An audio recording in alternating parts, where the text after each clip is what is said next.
စောင့်ကြည့်ဖို့အကြံပေးပါတယ်။ဒီအချိန်နောက်ကအသေးအံဟွန်းတီးလိုက်နေတဲ့စစ်ကားတစ်စီးကြောင့်လမ်းဘေးချိုက်ရက်ပြီးတဲ့အခါသမရကြီးမတော်တဆဖြစ်နေရကြောင်းဆရာဝန်လိုချောင်းလိုက်ခေါ်တာဖြစ်ပါတယ်။နောက်ကလိုက်သွားတော့နာနာချင်းချင်းအော်ဟစ်နေတဲ့နွားကြီးတစ်ကောင်ရဲ့သူ့လက်ကျိုးပြီးဆိုပြီးအော်ဟစ်နေတဲ့သမရရဲ့ကိုမြင်တာနဲ့ဝင်သွားဖို့လုပ်နေသူနီကိုလတ်ကိုစစ်သားတွေကတနက်နဲ့ချိန်ရွယ်စောင့်ကြည့်နေကြပါတယ်။အဲဒီနောက်လက်နာနေတဲ့သမရကိုစစ်ဆေးပေးပြီးအစ်စ်လွဲရုံမှုချက်စီပေးဖို့ပြင်ဆင်ကအော်ဟစ်နေတဲ့နွားကြီးကိုတခုခုလုပ်ပေးကြပါလို့လှည့်ပြောလိုက်ပါတယ်။အာမင်းကိုပတ်တီးစီးပေးနေစဉ်ကျိုးကြည့်နေတဲ့ခြေထောက်တွေကြောင့်နာကျင်သွားအော်ဟစ်နေတဲ့နွားတန်ကိုမခံသားနိုင်တော့တာနဲ့ကားပေါ်တင်ထားတဲ့တနက်ကိုရုတ်တရက်ဆွဲယူကအနားပေးလိုက်ပါတယ်။သူကိုယ်တိုင်ရောဘေးကအားလုံးမှာတတိလက်လွတ်ဖြစ်နေကြတာမို့တောင်းပန်တဲ့အခါသမရကသူ့တနက်ယူသွားတဲ့နီကိုလတ်ကိုဘသူလဲဘဲကလဲနဲ့ဘာလူမျိုးလဲလို့မေးနေရကြောင်းစေးမှုအနေနဲ့ရောက်လာတဲ့စကော့တလန်လူမျိုးလို့ဖြေလိုက်ပါတယ်။သူလံပြတဲ့အင်ကြီးကိုသဘောကျနေတဲ့အာမင်ကသူဟာစကော့တလန်လူမျိုးတွေနဲ့အတူ1952မှာစတင်ခဲ့တဲ့ကင်ညာပုံငံမှုကိုတိုက်ခိုက်ခဲ့တာလို့ဆိုရင်ယူဂန်ဒါနိုင်ငံသားအဖြစ်အခြားသာဖြစ်လို့ရမယ်ဆိုရင်စိတ်ထားကောင်းတဲ့စကော့တလန်နိုင်ငံသားအဖြစ်ခံယူမှာလို့ဆိုပါတယ်။အဲဒီနောက်သူ့လက်ကိုကုသပေးခဲ့တာကျေးဇူးတင်ကြောင်းရဲ့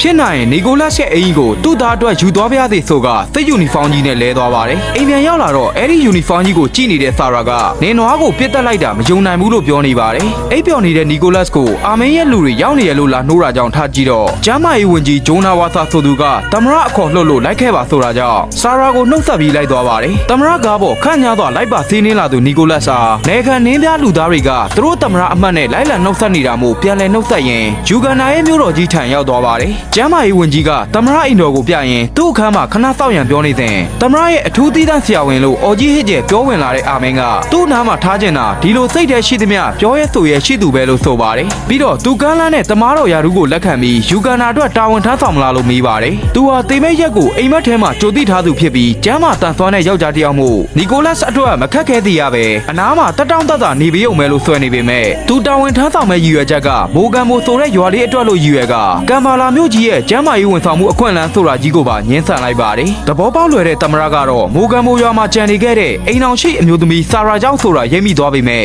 မပြန်ခင်တော့အကြီးအကဲတွေနဲ့ညသာစားပွဲကိုတက်ရောက်ပေးဖို့တောင်းဆိုရင်အနောက်တိုင်းဝဲဆုံမပါဘူးဆိုတဲ့နီကိုလတ်ကိုကြိုက်ရတော့ဝယ်ခိုင်းပါတယ်။တဆိုင်လုံးရှိသမျှစိတ်ကြိုက်ယူနိုင်ပြီးအားလုံးကိုသမရစရင်နဲ့ထည့်ပြီးမှလို့ပြောနေတဲ့အပြင်ကဝယုံသုံးကားအခြေအနေကိုမေးကြည့်တော့သမရဟောင်းရဲ့ကွန်မြူနတီကိုလိုက်ဖမ်းနေရဖြစ်ကြောင်းဆိုင်ထဲရောက်နေသူနီဂယ်စတုံးလို့ခေါ်တဲ့ဗီဒီရှာတန်ယုံကလူကရှင်းပြသွားပါတယ်။ညရောက်တော့သမရကျင်းပနေတဲ့ညသာစားပွဲထံဦးလဲလဲတက်ရောက်လာသူနီကိုလတ်အားသမရအာမင်းကတရင်တနည်းနှုတ်ဆက်ခဲ့ပြီးသူ့အတွက်ကလေးများစွာမွေးပြီးထားတဲ့မိန်းမတွေနဲ့မိတ်ဆက်ပေးပါတယ်။ထိုထဲမှာကေယာမဲဆိုတဲ့မျိုးသမီးတစ်ယောက်ကသာသူ့သားအတွက်တီရှပ်ထည့်ပေးလိုက်တာဒေါက်တာလားလို့ပြန်နှုတ်ဆက်ပါတယ်။အဲဒီနောက်နီကိုလတ်ကိုဗီဒီရှာတန်ယုံရာရှိတွေထံလိုက်ပို့ခဲ့ပြီးထွက်သွားတော့မင်းကိုသမရကရင်ဝယ်ပိုက်ထားပြီလို့ကြားကြောင်းပြောကအာမင်းကိုဘလို့ထင်လဲလို့မေးပါတယ်။နိုင်ငံရေးကြောင်းနားမလဲသူနီကိုလတ်ကတော့သမရဟာသူ့လုပ်သူကောင်းအောင်လုပ်နေရလို့ပြန်ဖြေလိုက်ပြီးသူဟာအင်္ဂလိပ်လူမျိုးမဟုတ်